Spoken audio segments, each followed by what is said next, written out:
Hello, I am here to bring you a very casual trick-or-treat-a-thon TBR. I hope you don't mind. Cooper's in the background. He's adorable, so hopefully if you don't want to look at me, you can look at him being cute. But I just wanted to run through my trick-or-treat-a-thon TBR really quickly, let you guys know what I'm reading for it. If you don't know what trick-or-treat-a-thon is, it is a readathon that is mostly on Discord, and I will link it down below. If you join after October 1st, which this video is going to go up after October 1st, I apologize. I think you have to use a pre-made board. You don't get to pick your own prompts or anything, but all of that information will be in the Discord, which will be linked down below for you guys. So for Trick-or-Treat-a-thon, I am on Team Fall. There are 5 teams, 4 teams, 5 teams. Fall, Magic, Candy, Scary, Spooky. Is Spooky one? I think it's 5 teams. And basically you get sorted onto a team, and each team has like a trick and a treat. So you have to read a certain book, or you have to read a book that fits a certain prompt, but then you get to use like a special prompt, and that changes depending on what team you're on. So I know I'm not going to do a great job of explaining that. This isn't what this video is.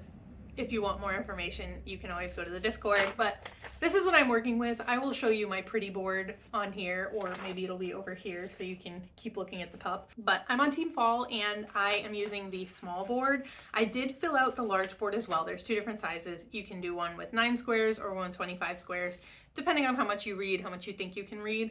But they did recommend filling out both just because when you fulfill a prompt square, it's worth more than just a random bonus book that you read on the side. So I did fill out both, but I am going to be going over my small board with you guys because that's the one that I'm most likely going to read from, and probably the only one I'm going to actually finish.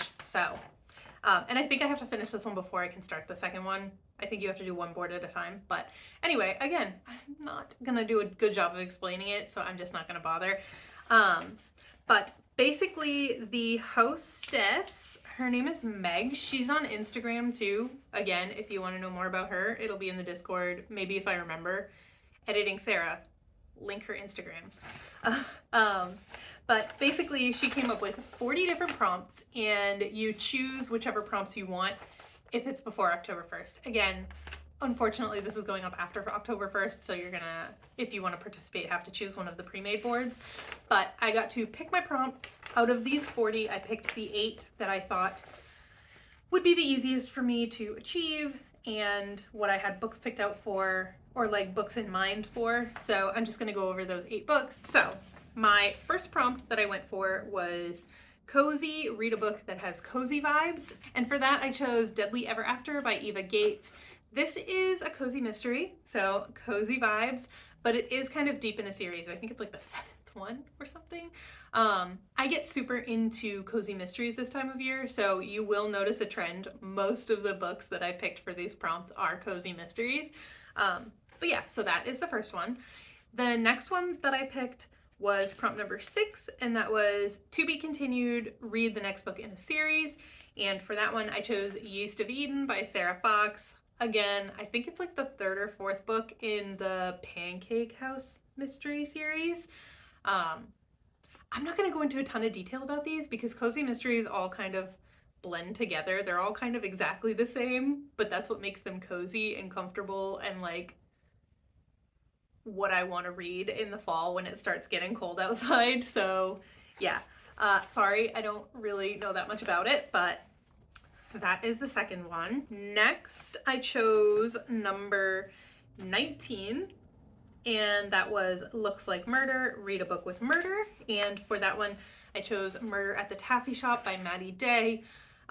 This is a series that takes place on Cape Cod, which is in Massachusetts, and it's close to where I grew up, so I love the setting. And we are following Mac, and she is the owner of a bike shop, and she just happens to find herself in the middle of all of these murders that happen in her town. That one I can give you a little more detail with because I'm actually already almost done with it at this point in the month, but yeah, it was good. Next, I chose prompt 20, and that is Flirt with Danger, and it is to read a romance. And for that, I chose The Love Hypothesis by Allie Hazelwood. I recently picked up a copy of it when I went shopping with my husband, so I figured let's just read it right away so it doesn't end up stuck on my physical TBR list just waiting to be read. And Ellie Hazelwood has been really popular on BookTube and TikTok and stuff, so I'm sure that you know what it is about, probably better than I do at this point, but she writes novels based around women in STEM, and I heard that it is kind of almost like Star Wars fan fiction, so sign me up. Like, I love Star Wars. I know they're not like Star Wars, but I heard that and I was just like, hey, I want to read that. And again, everybody has been reading them. Everybody seems to really enjoy them, so I want to give her a shot. Okay, the next prompt that I chose is number 29, and that is Double Trouble. And for that one, you have to read a book with twins. So for that one, I am going to continue my reread of the Alana series and read, I think it's In the Hand of the Goddess is book 2. And her brother are twins, so that works perfectly for that prompt. The next one is Spellbook, read a book of poetry written with mixed media, a short story collection, comic, manga, or graphic novel, and for that one I'm reading Spy Family Volume 3. This is another thing that's been very popular on BookTube in the past. We're following a spy named Twilight, and he has a mission that requires him to have a child in a prestigious private school. So he has to create a fake family and get his daughter enrolled in this private school, his fake daughter, and it goes from there. Yeah, it's fun. Next, I used number 35, which is Festival Food, and it is read a book with food on the cover. And for this one, I chose For Better or Worse by Jen McKinley. Again, it's a cozy mystery, and I think it's like book 12 or 13 in that series. It's very deep in that series, but they are basically, I think it's like the Cupcake Bakery mystery series. She's a cupcake baker, and again, she just gets somehow wrapped up in a bunch of murders that happen in the town. So I'm excited to continue. It's been, I think, a couple years since I read the last installment. Okay, and my last actual square that I chose was number 40, and that is Kidnapped. Read a book set outside the country you live in, or a book where someone is kidnapped. So for this one, I'm going to be reading Six Wakes, and I don't know if that's cheating or not, but it takes place in space. So that is not where I live. So we're going to say that it counts. This is also the book that I'm using for Adventure in Eldia from the Magical Readathon. It's a book with stars on the cover, and I think that's it. I don't know why I said and again. That was the only other point that I had about this book. So that's what I'm using for that one. And then the final square is the middle square, which is a free space. Technically, you can read whatever you want for it, but I chose to use it as my trick spot. For Team Fall, our trick was we need to read a book with majority, mostly orange on the cover. So the cover has to be more than 50% orange. And for that, I'm going to read a book that is also a host favorite, and that is Small Miracles by Olivia Atwater, I believe.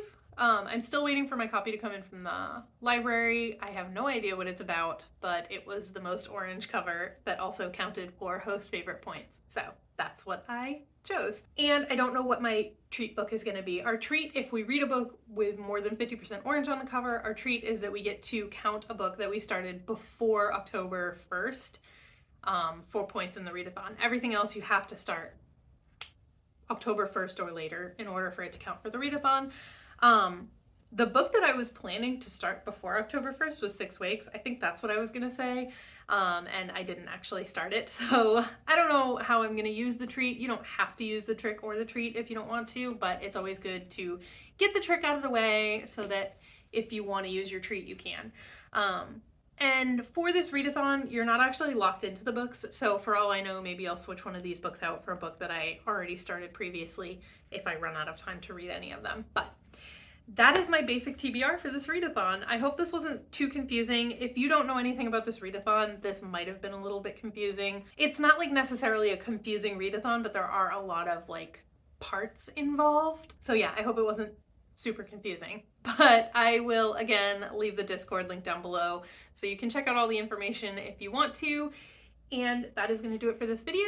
Thank you for watching. I hope you are going to join me in participating in Trick-or-Treat-a-thon or Spookopoly-thon. That's not what this video is about, but if you are participating in any readathons in October, definitely let me know. Let me know what spooky or spoopy, I learned that word from Becca in the Spookopoly-thon, but let me know what kind of themed books you're reading for the month of fall. But let me know what kind of spooky themed books you're reading for the month of October, and I will see you in the next one. Bye!